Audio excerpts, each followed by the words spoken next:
This is Ben Martin, Spirit Man. I love you with all of my heart.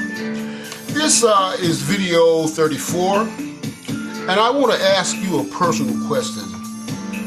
Do you believe that God is real? Is God real? By definition, real relates to something being fixed or immovable, such as land, or something being genuine or not being imaginary. Many of us have conceptualized the image or the person of God as a white-bearded male figure that sits on a golden throne in a celestial, faraway abode called heaven. He has tendencies toward jealousy, judgment, anger, and wrath. And if you're not very careful, he will send you to a place of eternal agony, eternal pain, and eternal suffering if you're not privileged to his discretionary grace and mercy. This is the anthropomorphic definition of God.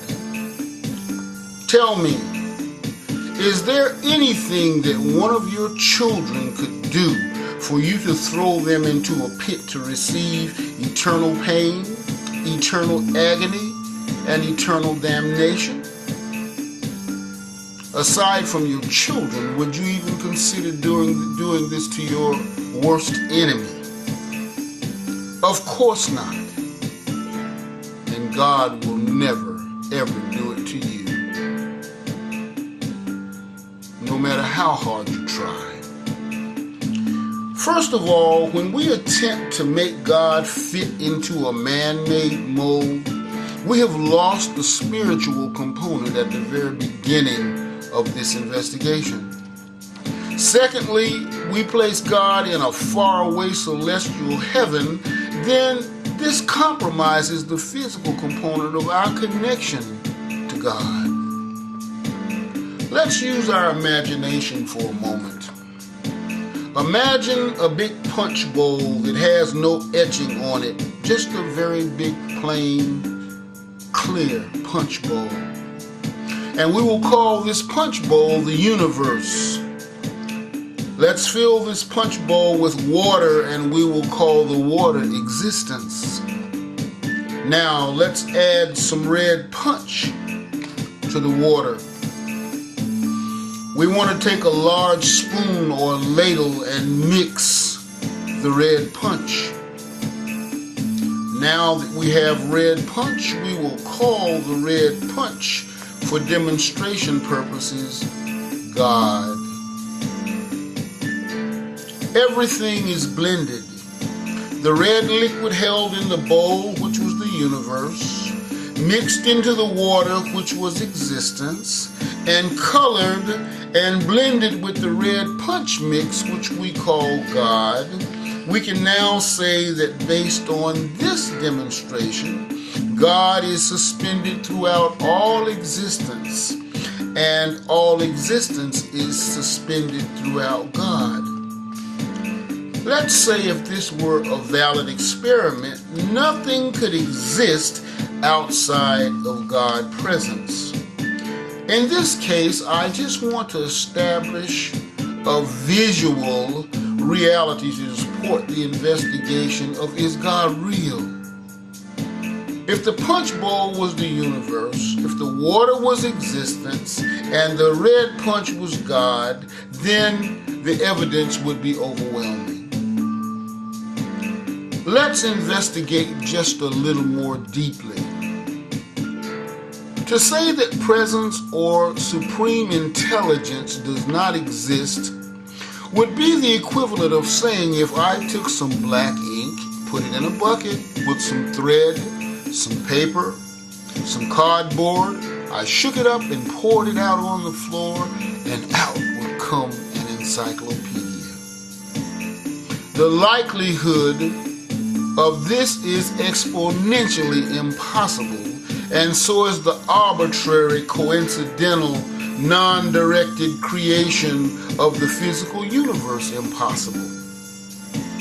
No mention has been made of any of the other factors such as electromagnetism, energy, mass, space, perception of time, progression, procreation, genetic selections, survival of the fittest, deliberate intention, intelligence, molecular structure, atomic particles, mathematical geometric verification.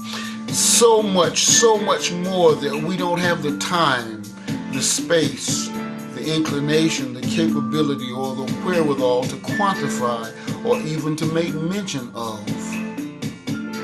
The universe is real. Existence is real. God is real.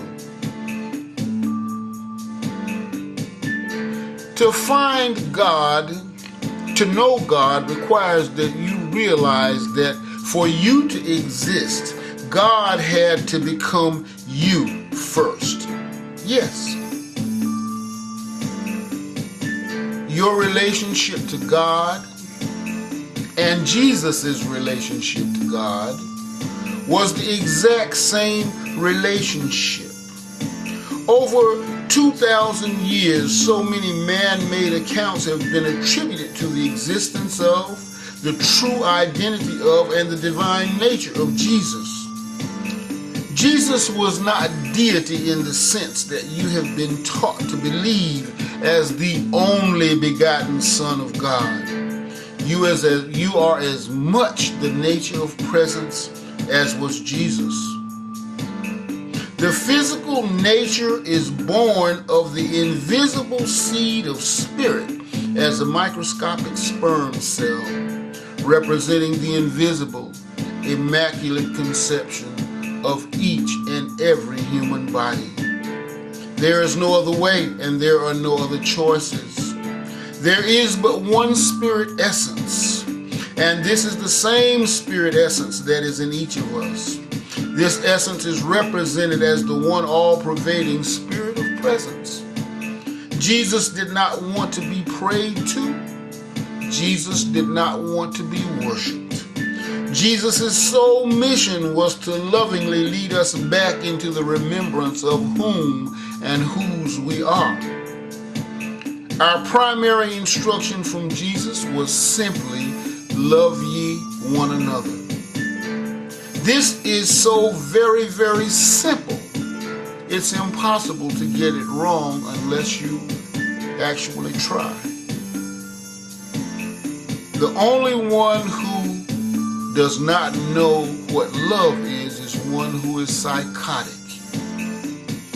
The physical person of Jesus is the embodiment of pure, unconditional, universal love. Yes, God is real, and for proof, just go to the mirror and take a long, direct look into the eyes of God. The only eyes that God has are ours. When you take God out of heaven and put him back in you where he belongs, you will immediately begin to live at a higher consciousness vibration, and you will at that point come into the fullness of the meaning of the image and likeness of God. Your thoughts will change, your actions will change, your results will change, your reality will change. This is what is meant in some social circles that a change has come over me. Surrender the struggle, surrender the burden of proof, surrender the guilt, surrender the remorse, surrender the hatred, surrender the anger, and surrender the non-forgiveness and disbelief and become fully who you are. You are God presence. You are the image and likeness of God. Presence and you are one.